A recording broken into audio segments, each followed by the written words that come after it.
Thank you so much for doing this work, and to the creator community and New Degree Pests. Mwah! When I came to the Creator Institute, I already had over 100,000 words.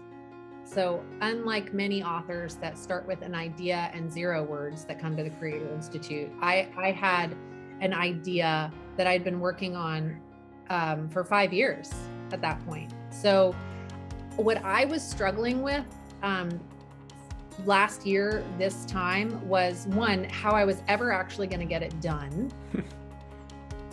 2, how I was ever going to actually get it published.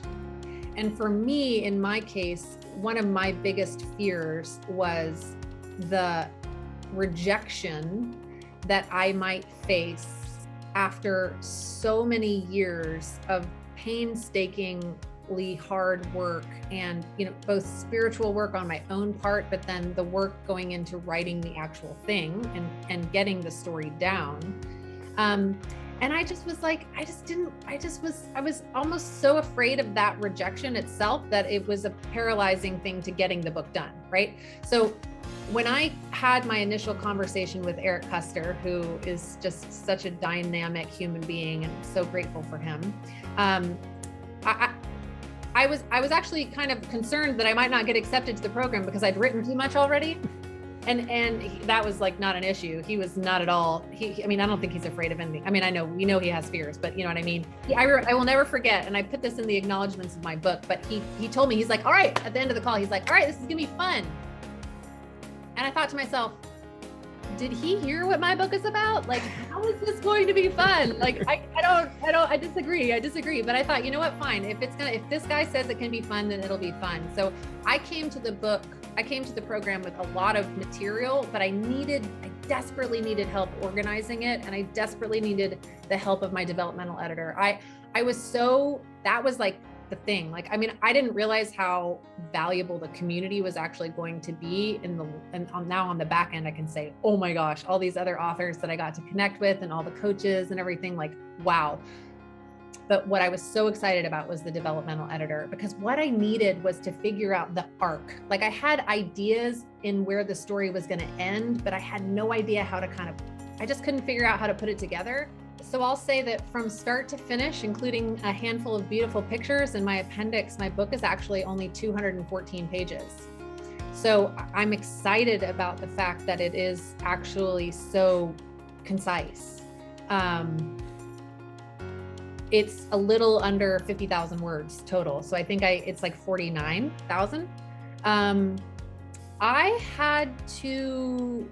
What I did is, so many years ago, I bought a program online called Scrivener, and it's a book writing program. With the Creator Institute, we use Quip. So I had already pre-organized a ton of all of my writing was in Scrivener, and I had probably 20 different folders, and a lot of it was, it was squiggly. It was sort of linear, but sort of squiggly. And so what I did with my developmental editor was really focus on just transferring into, Quip, the best stuff, right? That was another thing that I worked on with my my writing creative coach, Jeff, years ago, was deleting, like just delete. Like it was one of my hardest assignments, but he was like, Katie, print everything out that you have, which I did. And I went on a couple writing retreats in 2020 during the pandemic. I went on these little solo escapes by myself with, a printout of 180 plus, pages, and just deleted.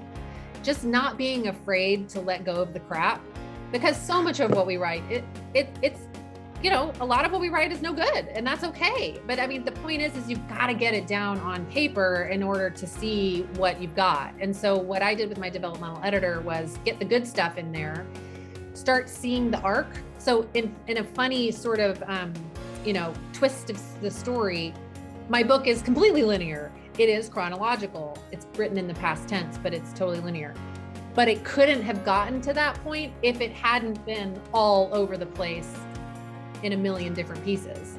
So the developmental editor, was just that she helped me create the arc. And she actually, I'll wrap up this answer, but she helped me have the courage to insert my dad's story into things, because that was just this heart.